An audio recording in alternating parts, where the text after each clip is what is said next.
So where I see successful innovation and transformation happening is around being super clear on the purpose.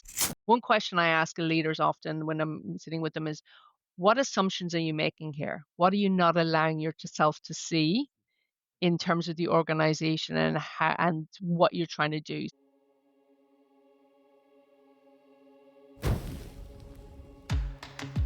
Welcome to KPI Fireside. Our mission is simple: to improve companies and to improve careers through continuous improvement. In every episode, we explore the spark, the moment, the mindset, or the method that ignites real change. Whether you're just starting out or leveling up, you'll find the insights and inspiration to fuel your next improvement. Welcome back to KPI Fireside, a continuous improvement podcast. I am your host, Keith Norris. Our guest today is Claire Quigley. Claire is the founder and director of Tech Team Whisperer, where she helps leaders deliver transformation that actually sticks by aligning teams, vision, and technology in a human-first way that saves cost and delivers results. With over 20 years at the intersection of strategy, innovation, and people across startups and global corporates from Ireland to Australia, she knows most transformations fail because organizations skip getting truly transformation ready. Claire is a chair of Hunter IF and an accomplished equestrian who runs a horse agistment farm with her husband in Upper Hunter Valley, New South Wales. Claire, welcome to the podcast. Thank you, Keith. Thank you for having me. It's so awesome to have you here on the podcast. And I know you're in Australia, but I hear a little bit of an Irish accent there. So explain that combination. Of course. Yes. Yes. So I'm originally from Kilkenny in Ireland, and I moved to Australia 15 years ago. And it is now my home. So I'm, one of those people who, is never truly at home unless they're halfway in the sky in the plane. That's when you feel most at home, I think. Yes, so I've made my life here I'm a country girl, come from countryside in Kilkenny, and I'm living in country and rural regional New South Wales as well, which makes it interesting when working with clients at times with travel. But yeah, it's all worth it. Well, I know for certain that we have some prior guests and some fans of this podcast who are also horse people. So I read this word in your bio that, to be honest, I do not know what it means. What is a horse agistment farm? And it's called livery as well in Northern Hemisphere more so. But yeah, so essentially we horse adjustment is where, it depends. Like it can be individuals who have their own horses and they need somewhere to put that horse and ride that horse. And, there's a field of grass and, but essentially you're renting a paddock and facilities. And then we also have what's known as spelling. So that's for businesses, so we're in the horse capital of Australia here in Scone, and we have the largest concentration of thoroughbreds outside of Kentucky, which is pretty cool. But as part of that as well, we have, we've only small acreage. We're not like any of the big players here, but we offer spelling, which is essentially for, young race horses and older race horses to take a rest, have a little holiday. And we offer that service as well. So hopefully Well, I've that's a explained that. great connection. Yes. Thank you. Have talked to at least a couple of people recently who have woven horses and lessons with horses into leadership lessons. So I found that quite interesting. I have to connect Yes. you with them. Yes. Yes. You've got to commit. That's one thing I would say. You've got to commit. There's no backing out of the last ride for sure. I'll give a little shout out to Ted Iverson. We did an episode with him, and might be worth. If you like horses, check out Ted's episode as well. I will for sure. Okay, so we like to talk to people about continuous improvement as this broad category, and for you, continuous improvement means a lot of different things to a lot of different people. Mm, Tell us what it means for you. good question. For me, it's about, I guess, for me, continuous improvement is about, it's a multitude mindset. It's about how you think about things. So my work is in innovation. It's in strategy. It's helping with transformation. And when you look at continuous improvement, it's about taking that, that whole of system view on what's actually happening here and where are we, maybe not performing as well as we'd like to be, and what would the impact be of improving that or changing that. So continuous improvement to me ultimately is about asking a question from that through that lens initially, and then what are the tools and what is the language that we can use to bring people together to start to unpack, okay, well, where are our opportunities or our gaps here? Interesting. I love, yeah, you've kind of helped build some context there about how these things fit together and some of the, because some folks learn, like, let's say lean, for example, and realizing that some of these other terms build on a lot of that prior knowledge, or you can use those tools to solve problems that seem new, like AI. Yeah. Yes, right. And and it's going to be something else. And I had a conversation with somebody yesterday, fabulous lady, and she's CEO, and she just said, like, Claire, I just feel like every morning I wake up, there's some new AI tool. Is it even worth, am I behind the eight ball before I even start because there's constantly something new coming out? And it's like, no, no, it's about how we frame up how you approach and utilize the AI. Whatever that AI tool is, it will evolve and change, but it's your how you're approaching it and how you're leading your people to approach it as well. So, for instance, like research is showing us a lot of people are, I think it's something like 60% of people are anxious now about technology and AI coming into their organization because they're just, being thrown into a funnel almost at times. And the training is a little bit generic. So, where you can be really strong as a leader is actually going, okay, well, how can we train our people to approach the use of AI or technology in such a way that it helps them on their personal role, as a team, as an organization?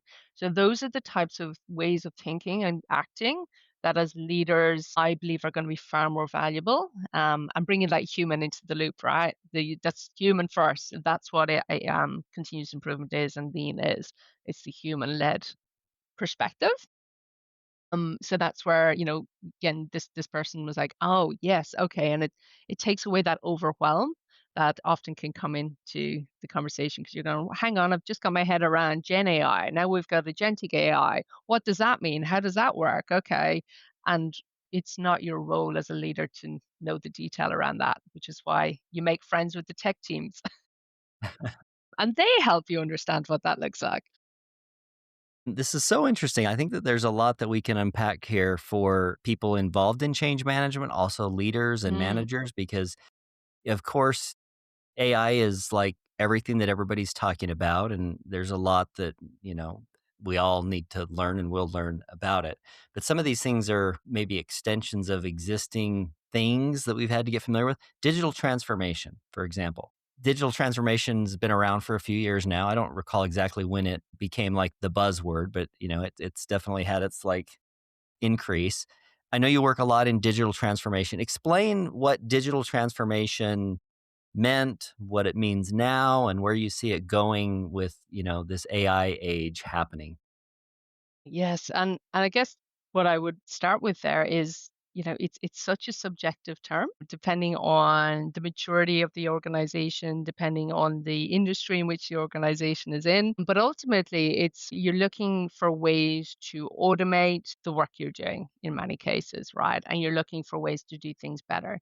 And then using AI, and this is actually quite an interesting tension that I often see in organizations is it should AI be the lead here in terms of what we're trying to do, or do we actually just need to automate it? Or do we even, and which is where CI comes in, is do we even need this process in the first instance? Particularly where I see digital transformation challenges happening is those handover points between different functions.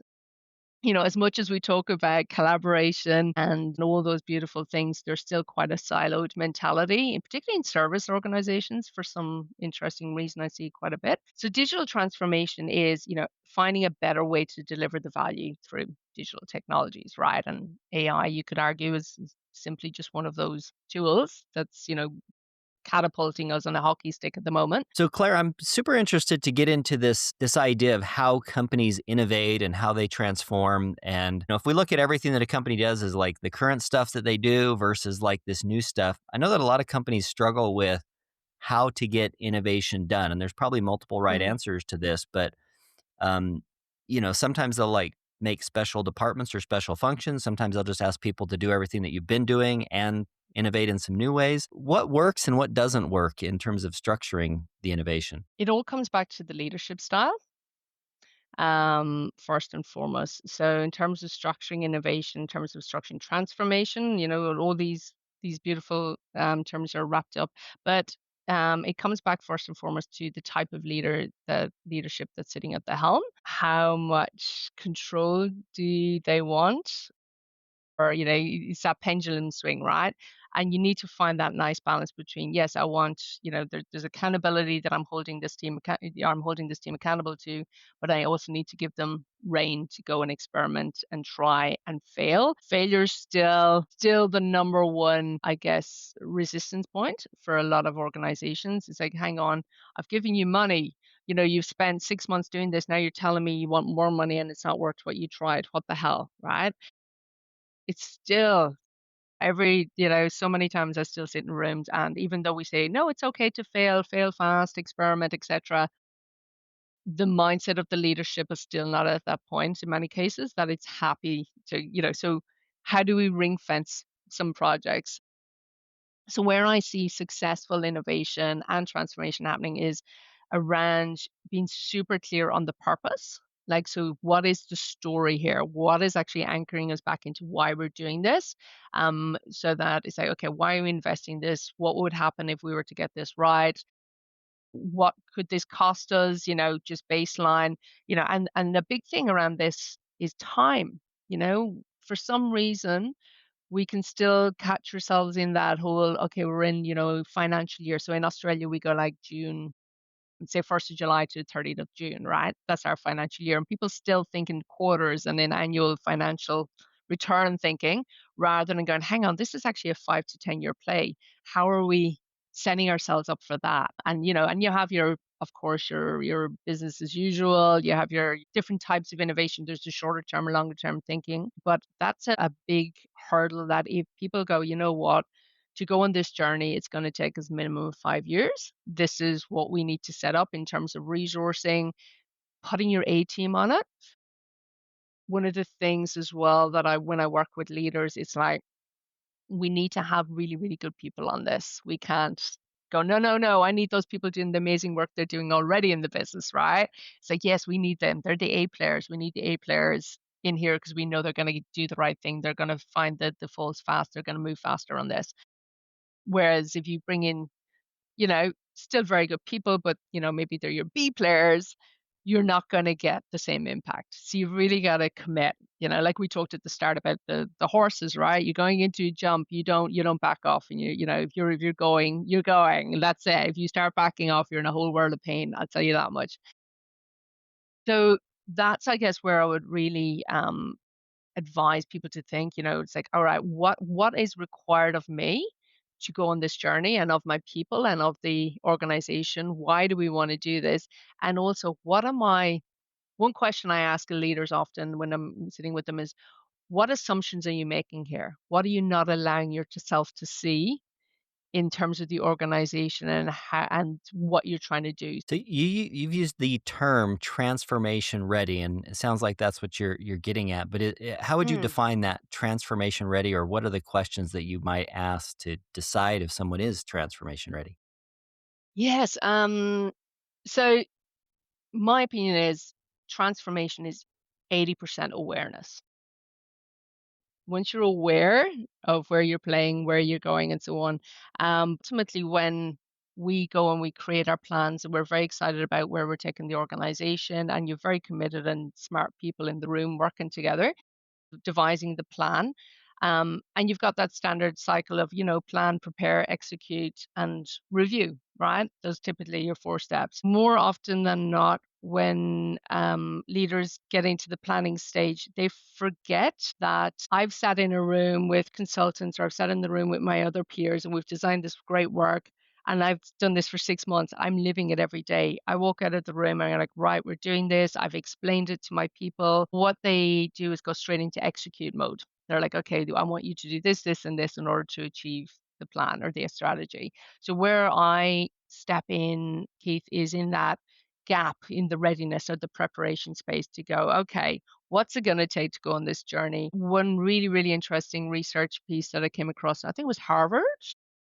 I'll give Harvard the kudos. I think it was Harvard, HBR, was, in the last 10 years, Success, so 10 years ago, success rate of transformations was 12%, right? For now, and the failure rate was, I think, something around 26, 27%. So then everything in between was mediocre. So it's kind of like, oh, we just got it done eventually. 10 years later, what do you think the success rate of transformation is? Probably not better. Yes, it's still 12%. What's interesting is the failure rate has decreased in terms of pure failure, but what's happened is we've just fattened up in the middle in the mediocre. So we've just accepted mediocre as leaders. We've accepted mediocre as the result, despite the millions and millions and millions of dollars that we spend on the tech and on the people and on the consultants and all the different elements of transformation. We're still spending millions on mediocre. So that's where I believe transformation readiness is so powerful because it gets leaders to ask that question before they go on the journey, right? This episode is brought to you by KPI Fire, the all in one platform for continuous improvement. With KPI Fire, you can align strategy, drive execution, and engage your people.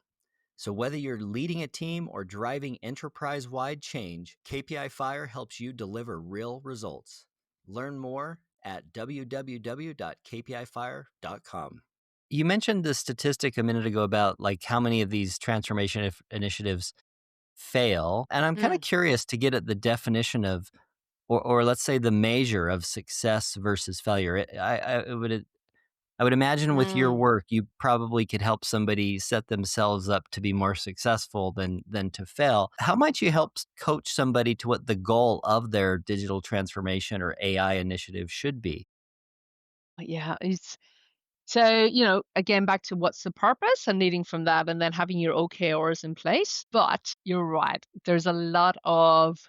Um, There's a lot of dashboards looking at the data rather than the facts, if that makes sense. So there's a another, well, actually, yeah, she's not CEO, CIO. One of those exactly. I was talking to her couple of weeks ago, and they were about to roll out a new application. She'd worked with she'd given the brief to the tech team, and they were getting their updates, their roadmap updates every week, right? And those green, green, green, green, green, green, green, and then they realized that they're 90% at the about to go into release, and the exec said, "Oh, I'd love to see what this is now looking like." She went in and she was like, "They just took the brief and they totally put Frankenstein over it, and they went off and created something completely different." But the dashboard was telling them we had done all the things, we had ticked all the boxes, right? We've done our QA, we've done everything, we've done our UX, but the UX was around a product that was not actually needed. So what I do is I go, okay, well, what are the measurements? So I talk about this concept of, when you're traveling with your beautiful wife, partner, kids, all that, right? And if you're driving, and you're looking at the data, you're looking at it at a very different perspective, right? Because you're like, okay, is there a storm coming? Do I need to be getting off the highway here? You're looking for the signals, right? Whereas when you're a passenger, I don't know about you, but I'm just sitting there on Spotify or I'm, Yeah. just checking every so often. Oh yeah, everything looks cool. It's all good. There's a bit of traffic ahead. Whatever, we're still going. And I'm passive. I'm passive in it. And that's where um, we need to be more active and accountable in not just the measurement, but in what we're measuring. And this is where Gemba, that kind of mentality of like, get on the floor. Are people showing up to the meetings? That's a big indicator early if people start dropping out of things. What you're looking for are the signals. What you're looking for are people actually buying into this? Are they ticking the boxes, saying the right things when management is in the room? As soon as management go, it's like, yeah, guys, we don't have time for that. We're going back here. So that's where I work with them to design how will you know this is successful? What will you feel? What will you see? What will you hear? What will, the bottom line look like as a result of that as well? Of course, there's a hard metrics, but you must look at the bigger elements. So I guess I stretch out the viewpoint for the leadership to go, are we in the driver's seat or are we in the passenger seat here? And Yeah. B, what are the signals that will show us this is on track or not? Not the metrics, not the dashboards with all the green lights. What are the stuff when I walk the floor, I'll know this is working or not. No, you just touched on something that I thought was really interesting. So I want to drill down on this a bit. Yeah. When it comes to delivering business value from a balanced scorecard perspective, you could say, Mm, well, like financial performance is at the top of the stack. And then there's all the things that need to happen. Are we delivering what the customer wants, or do we have good processes? And at the people end of a balanced scorecard lives things like engagement and skills. And you just touched on something that, like, let's say you're the project leader and you call a meeting and half the people don't show up. Like, maybe they've got the flu. But you as an experienced person, I think you just touched on something where, like, if let's just say you're a consultant, you get called in and you're helping run this thing, and all of a sudden you call this meeting and half the people don't show up. Like, that might be a trigger for you to be like, I wonder if we have a problem here. Like, it might not just be that everybody's sick. I think that's something that you probably wouldn't be taught in a project management course. But, mm. like, are people disengaged with your project invitations is a very interesting insight that you probably wouldn't learn on your first project. No, you probably wouldn't. Yes, and it's also the when you're in the meeting, what's the discussion? Are people just following an agenda? Is there one or two rogues in there that are taking stuff off track? There's all those types of softer elements, but I find that time and time again, are people showing up? And if they're showing up, are they leaning in? Or are they like, my boss told me I needed to be here, so I'm here, but I'm actually working on ordering Is my grocery order for and also just as a sorry, just to add to that as well, how connected are people after or between those meetings? So because of course you work across functions, are the tech guys working well with the customer service guys? Do they see each other between our meetings or no? We should be finding ways to get some form of connection in between those sessions too. So people start it's genuine connection and sharing and learning from each other. now, Claire, you've done a lot of work specifically with technology teams.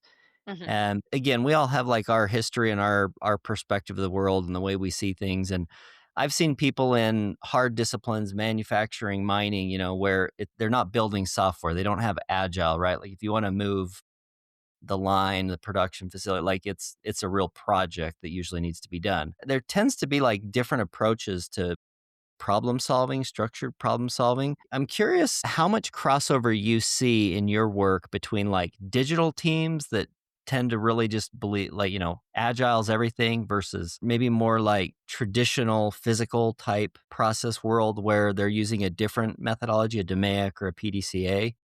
Mm, How do you see things from where from your work? and I'm really lucky, right? Because I can dance with both and kind of bring the crossover, so I can, I guess, transfer, experiences, crossover.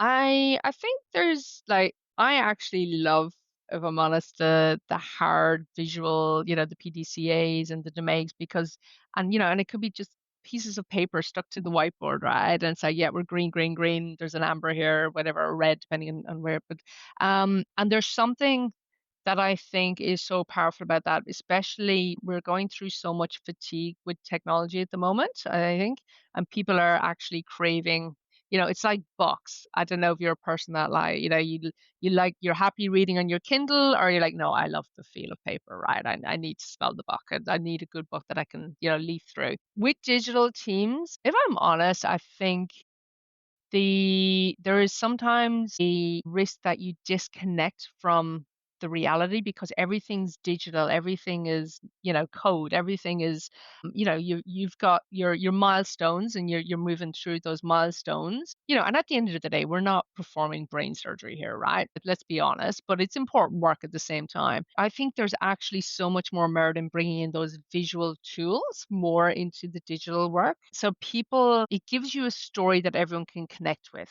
because I find that digital can sometimes actually create disconnection because people either don't understand it or they get overwhelmed by it or it's there's no story, there's no connection. Whereas when you've got a visual representation literally in front of you that you're talking to, it creates new questions, it creates new ways of seeing things, it creates we're either doing this or we're not. There's no fluffing it. It's like I was saying earlier on about that dashboard. According to this exec, they were on track. They were 90% there. All of a sudden, they were back to 50%, and everyone's cracking it. And that's where the gap is potentially in the digital space is there's disconnect with what this really means and inviting people into the tent with that diverse perspective I talked earlier on to go, hey, I know I'm not, an software engineer, but I'm looking at this and I just want to ask a question. And I now have a language to ask that question rather than going, there's something about this that doesn't feel right, but I don't know what it is or how to articulate it. And that's probably where I think the physical, traditional proven, right? It's proven model can really actually add so much more value because as well it stops what I often bang on about what I call the cargo cult mentality.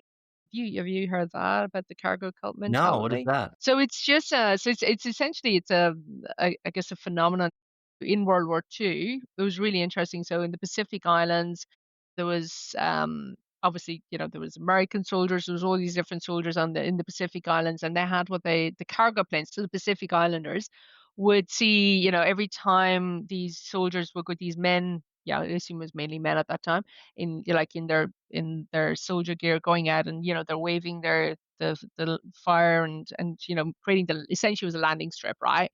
The cargo plane would come and it would give gifts of food and medicine and all of these things. So they're like, oh wow, this is amazing, right? So they used to watch this, and then the cargoes would come. But then when the war ended and obviously everybody left the base and there's just these abandoned bases, right?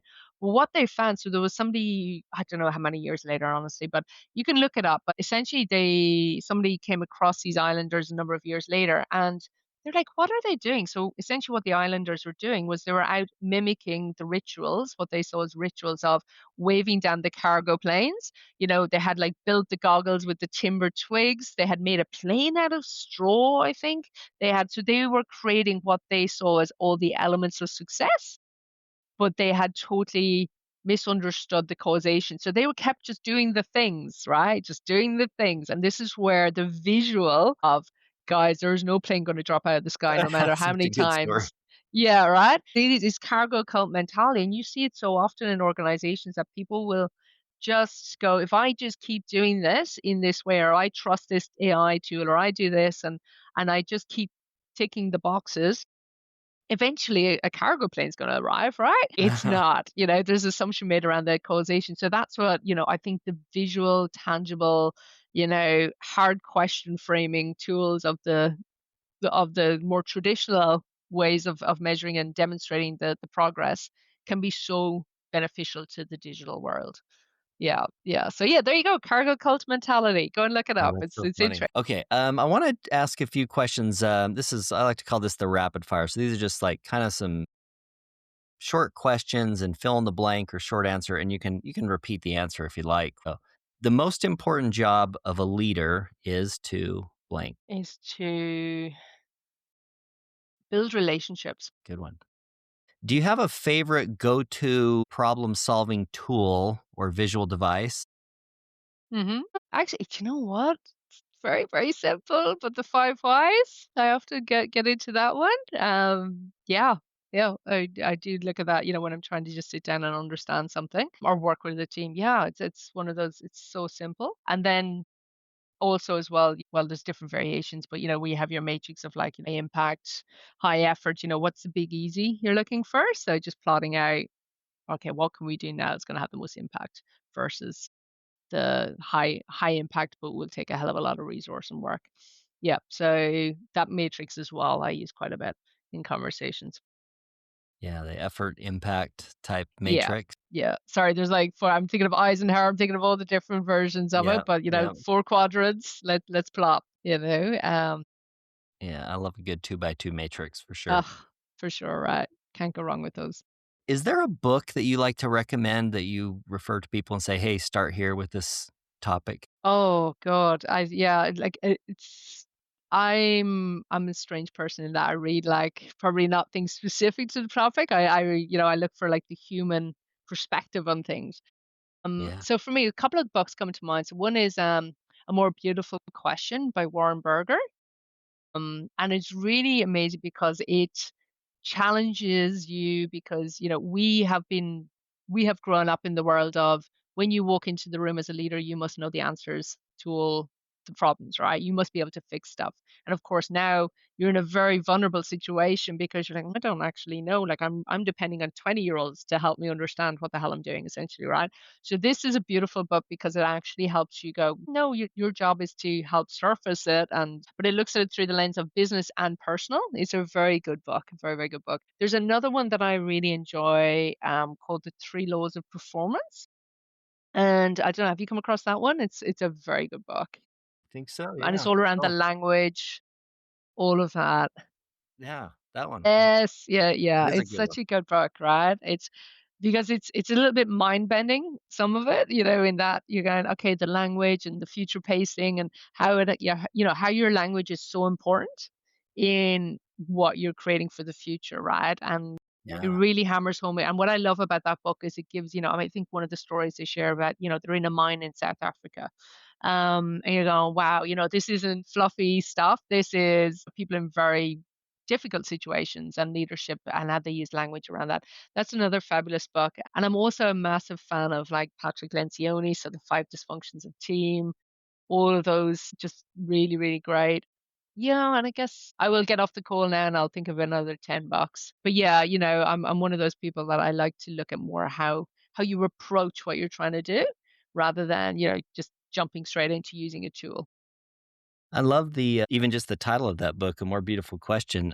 Mm. On that topic, one of my questions is, do you have a favorite question or What favorite is true? questions? Yeah, I know. You just see my brain going. "Do, do, do." One of the questions is, what is true for you here? So, truth has a ring to it, right? And we've all been in rooms, I'm sure, where, there's amazing storytellers, but then they walk out of the room and everyone's like, what the hell was that? It sounded great, but who's responsible for actually doing anything with that? And the other scenario is where we wrap fluff around things because either we don't want to really see it for what it is and saying like, "Oh, this is going way off track and we're over budget," and et cetera. And so it's about creating a safe space for us to go, what's actually true for us here in this moment in time? What are we really looking at? What's in front of us here that we can work with? And that's both on a personal and a professional level. Because, when you ask what's the truth, everything else drops away. You get back to simplicity. You get back to, okay, this is actually what we're working with, or this is the problem that we've got, or whatever it is. So that's probably one of the questions I do lean on quite a bit. The other one is, what does success look like? And really look like, and I don't want to hear about, like, great, love the fact that you're going to, break into new markets, so you're going to uplift capability by 24% or whatever. Beautiful. Love that. But what does it look like? How will you know? What are you, thinking, feeling, doing, etc.? Stepping into that energy, if you will, because that's a whole different mindset you're leading from then, rather than numbers, just numbers, which are important numbers. Yeah, so those would probably be the two is, what's the truth, and what does success look like? Yeah. I love it. Those are great answers. Those are such good questions for sure. Wonderful. Thank you. Okay, this is a finish the sentence. Continuous improvement is blank. Well, continuous improvement is like, I'm a visual person, right? So it's for me, it's a linchpin. It's a way of like wrapping your arms around everything that's important in the business to creating value for the customer. That's what continuous improvement is for me. Yeah. Love it. Yeah. I'm super curious. I want to come back to this AI topic for just a minute, just because everything is AI everywhere right now, and I feel like a lot of the world has this like AI innovation goal without really knowing what it means beyond that, right? It's like go in this direction, do something with AI. Yeah. What What? We don't my know. Just do feeling is that something. that's like a good place to get started, but it's not sufficient. What advice might you give to leaders who have done something like that inside their organization? Like, how could they create a better environment set up for actually making progress with an AI innovation effort? Well, I think coming at it from two ends. So in terms of, looking like, what are the problems we're trying to solve or the value we're trying to create? To be very clear on that. And then, is AI a way of doing this? Cool. Let's go and find some AI tools. So, looking at that. that approach. Within that, Keith, everything doesn't have to be done next month, right? It's like, okay, let's do a bit of a roadmap here. It's like, this is what we're going to explore. This is what we're going to now trial. This is what, like, some blue sky stuff that's out there that we'll get to. But these are what we're going to action. Whether it's like, let's just explore and see what this tech can do for us. Here's actually some stuff we're going to pilot right now, and what do we want to, what problem we're trying to solve from that. And then here's like a bucket almost. If you could think of it as three buckets. Here's the bucket of things that we're gonna investigate more. So it could be like, I mean, of course, robotics and all those things, but like quantum computing, all of that sort of stuff that you're like, my brain can't even wrap its head around what they could potentially do for our organization. But that doesn't mean you don't think about it. You just put it in a space, and when the time is right, that's the time to pick it up and put it into the bucket of exploring. And then you go from the bucket of exploring into, right, let's try this and get a use case that we can apply it to. Too often leaders can get caught up in the shiny, let's bring in AI, we've got, and I'm not picking on Microsoft, but like Copilot is everywhere, great. But then why? What do we want people to do with this? So, again, a lot of like 90% of organizations at the moment are reporting no ROI essentially on the AI investment. But I would think a lot of that is because people are still using it on an individual level. It's not really been rolled up into team process organization wide stuff, in some cases, or it's org wide enhancement, but it hasn't dropped back down into the individual level, so it's what are Yeah. the connection points there. I think that, that's the thing. And the other thing as well, back to a comment I made earlier around adoption and utilization.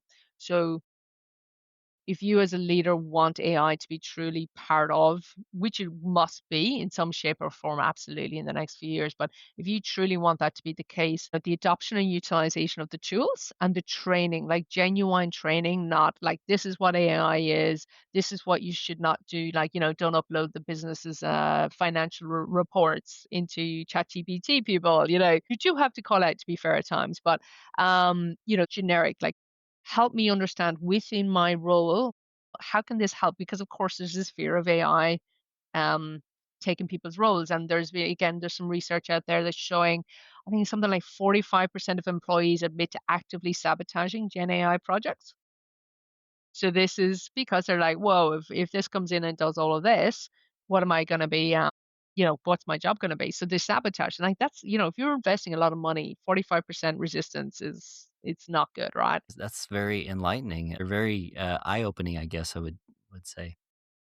And what's yeah, sorry, just to finish that point, I see just, designing that training in a way that they can utilize that in real time, rather than it being a side piece. So that's very important. So adoption and utilization of the tools in a meaningful way, I would say, is what leaders should look to too. Yeah, that's one interesting trend I've seen is I don't know what the broadly industry accepted term is. I call it the TikTokification of training. Like you got to be able to train somebody something in about 90 seconds.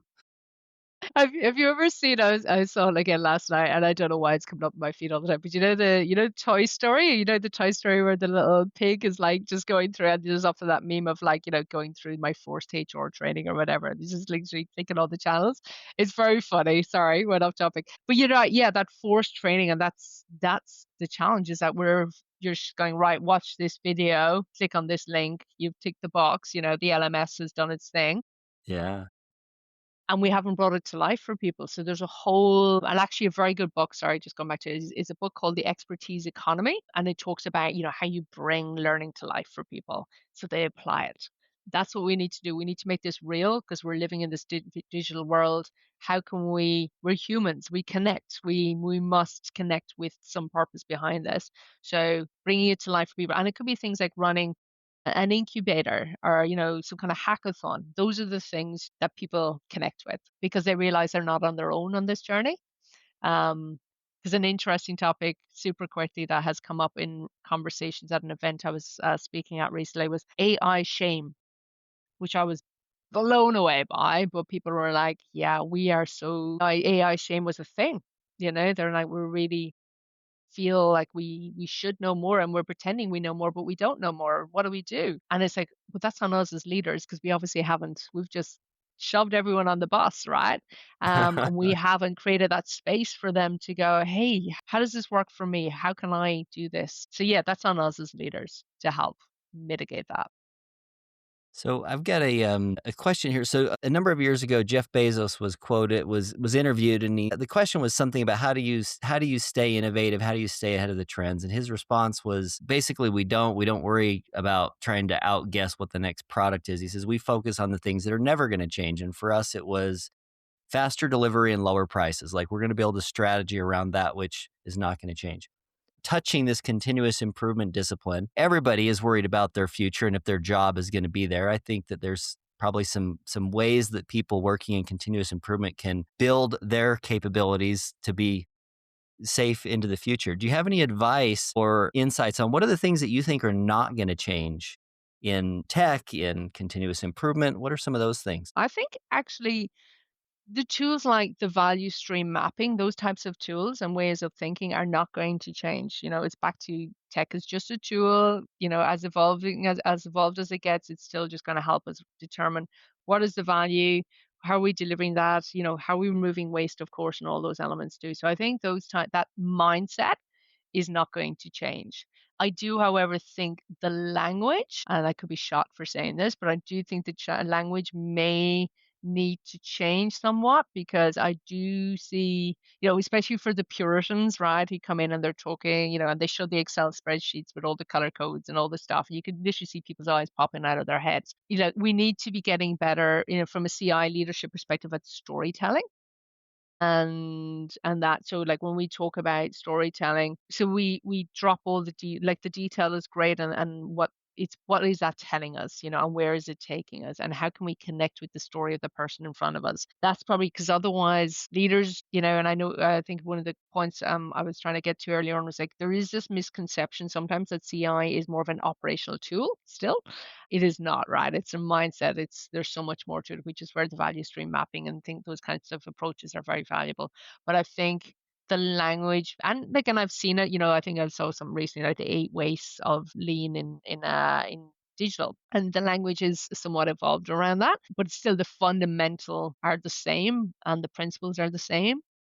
But yeah, that's where I probably see some advancement there. In terms of the technology as well, like ultimately, again, it's about how do we use digital capabilities and data to best serve our customer, I guess give us the insights we require in order to run our business effectively, and also um, how can it ultimately help us do our jobs better? So you've seen this a lot, particularly in banks where they are looking to little chat bots and, but like these and agentic AI in particular to take over roles of tellers. But what's happening is, tellers are not necessarily being made redundant. It's like, okay, well, how can we use these people for more strategic work? So we're shifting, if we were to look at the traditional organizational model, right, that we know is what, back from the 1800s? Let's go back to Henry Ford and some, right? And we look at that model hasn't really shifted. You still have your CEO at the top, and then you have the role of marketing and finance and sales and all this. In there will be a AI, some form of AI role will be mapped out on, like that will be an actual role within the business too. And there will be chatbots and robots and all those things underneath that. I do strongly believe that will be part of the org chart in the future. And then it's just what is the role of the technology in its own right, but in how it services the other parts of the business. I love it. I love to hear you say value stream mapping too, because anybody that works closely with me knows I love to reply back to, let's say, complex ideas or presentations with, "Could you draw me a picture of that?" Yes, yes, yes, yes. And it just grounds us, right? It takes us away from he's like, here's the facts, draw me a picture.